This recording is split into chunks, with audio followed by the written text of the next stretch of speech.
આજરોજ fire control રૂમમાં તારીખ 23/4/2026ના સવારે 9:10 કલાકે વિપુલભાઈ નામના અજાણ્યા વ્યક્તિનો ફોન આવે કે જામનગરના પાછળના તળાવમાં ગુજરાત ટ્રાવેલ્સની સામે એક અજાણ્યા વ્યક્તિ તળાવમાં ડૂબેલ છે એવો કોલ આવતા તાત્કાલિક ફાયરની ટીમ અહીંથી રવાના કરેલ.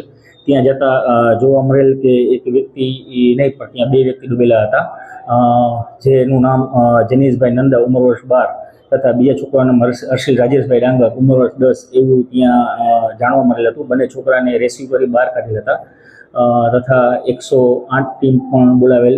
108 દ્વારા જાહેર કરેલ કે અહીં આ ડેથ થઈ ગયા છે. એવો સમય એવું જાણ થતાં 112ને જાણ કરેલ. 112 પોલીસ સ્ટાફ આવી એ ડિવિઝન સ્ટાફને જાણ કરેલ. સાથે છોકરાઓના વાલી પણ એ દરમિયાન આવેલા. છોકરાના વાલી અને પોલીસ સ્ટાફ દ્વારા જામનગર ફાયરની એમ્બ્યુલન્સ વાહન દ્વારા એને જીજી હોસ્પિટલ સ્થળાંતર કરેલ.